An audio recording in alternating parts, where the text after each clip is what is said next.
So you've been at Kanha Shanti Vanam for now 7 months, you were saying. Yeah. 7 months. So how's that time been? Because 7 months is a long time to, you know. Yeah, it's a long time. I came in October and my plan was to stay till January. So I had actually come a month before. I had a yoga training program, so I was going to become a certified yoga trainer. And I'd come a month before kind of just to kind of get the vibe of the place, kind of just to settle in nicely. And during that month, I was able to kind of spend, it was still kind of pandemic time. There was still things were not opened up. So it was very kind of personal, quiet time in this kind of sanctuary. And I really liked it. I really liked it when things were quiet and I was able to go on walks. And I did get a lot of time with kind of the global guide during that point with Kamlesh Deepatel, so Daaji. Seeing other people come in and meditating from all different kind of faiths, religions, backgrounds, and I learned a lot of things such as, poise.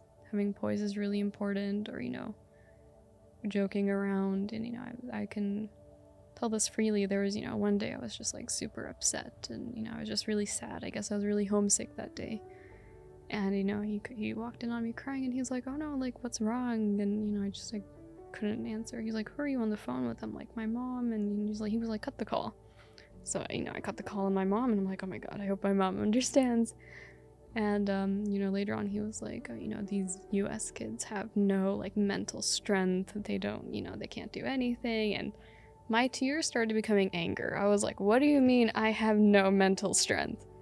But he was joking about it, so his goal was achieved. It got me in a happy mood. I wasn't upset or sad anymore. So things like that, I felt I was getting comfortable with the place because it was the first time I was coming to India alone, and there was a little bit of homesickness, a little bit of uncertainty of like how to get things done, and so that kind of the close set of friends that I had here who knew I was coming made me feel comfortable. And then yoga training started, and that was a whole different experience. I would recommend everyone doing it. I would really recommend. It seems really tough before and kind of going through it, but at the end you're like, wow, like, yeah, it was a 1-month program. Like, so every Sunday a yoga class. The last 2 weeks was super intensive. From 10:30 to 8:30 at night we were doing yoga with 2 hours of theory packed in somewhere there. And Theory too. Wow. Theory too. And diet, you had to watch your diet? We did. Only leafy greens, although I'm sure a lot of us kind of cheated at one point. No oils, no sweets, no no spicy food, no high carbs, no bread. So I was like, well, there goes breakfast, there goes toast in the morning. So that was but the 2 weeks was actually quite eye-opening. Most people think of yoga as boring. So I had actually started yoga about 3-4 years ago in high school, and they were like, I was a swimmer. So they're like, you need to pick another activity as well.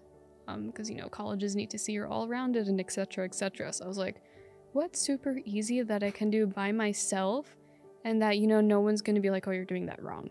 So I was like, yoga. And thankfully we had someone nearby who was a yoga, yoga trainer and practitioner. And so, I would train with her and it was more of, us chatting than doing yoga, but I had fun. I learned off and on here and there. And during the pandemic, when the gyms were closed, everything was closed. I was like, not that I went to the gym anyway, but it was kind of an excuse. I was like, I can't work out now. And so I was like, okay, maybe I should try yoga again. And so I would do it about 3 times a week. And as I was doing it throughout the year, I wanted to get more and more involved in it. So I was like, okay, I think becoming a teacher is kind of the next step for me where I can really imbibe what it is to do yoga. So I was looking out for programs and Heartfulness came out with one. So I was like, oh, that's wonderful. I can tie it in, come to Kanha. So I came and I did the program here, and yoga for me, like I said, was always kind of, slow and easy, and I think that's the perception everyone has, that it's slow and boring.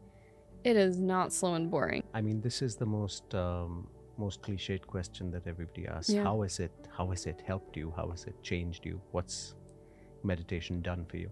Yeah, if I see what meditation has done for me, I think it's been, what I'm seeing now is less quick to judge.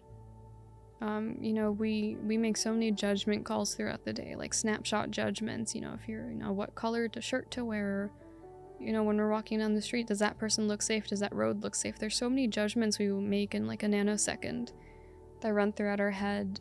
And sometimes some of those judgments are not accurate, especially when they come to people. And psychology teaches that a lot. Like first impressions, you know, they don't really speak much about the person. So, which is a pretty sad thing that most interviews and most companies place a lot of pressure on the first interview. But yeah, which is, I guess now sidetrack. But I definitely started to be more accepting of the situation, more accepting of people. And, you know, you can kind of say it on face that, okay, yeah, you know, I accept it, but internally, do you really accept it? And that kind of disconnect always bothers you until there's kind of like a connect with, you know, okay, like, I truly, like, it's okay. I truly accept it. And I think that truly part is what I got. Because, you know, externally, you can say all you want. It's fine. It's okay. It's okay. But, like, internally, if you're like, oh my god, I'm going to yell at this person later, I'm going to write about them in my diary, you know, it doesn't work. Yeah. So I think that kind of connect where the two merge, where I'm like, it's okay externally, it's okay internally, everything's cool. That kind of change I've seen has come across. And, you look at everything more positively. Sure. Which, you know, most people are like, but weren't you positive to begin with? Which I think I would like to say I am, but you see things even more positively, and you're more happier with the way things there are.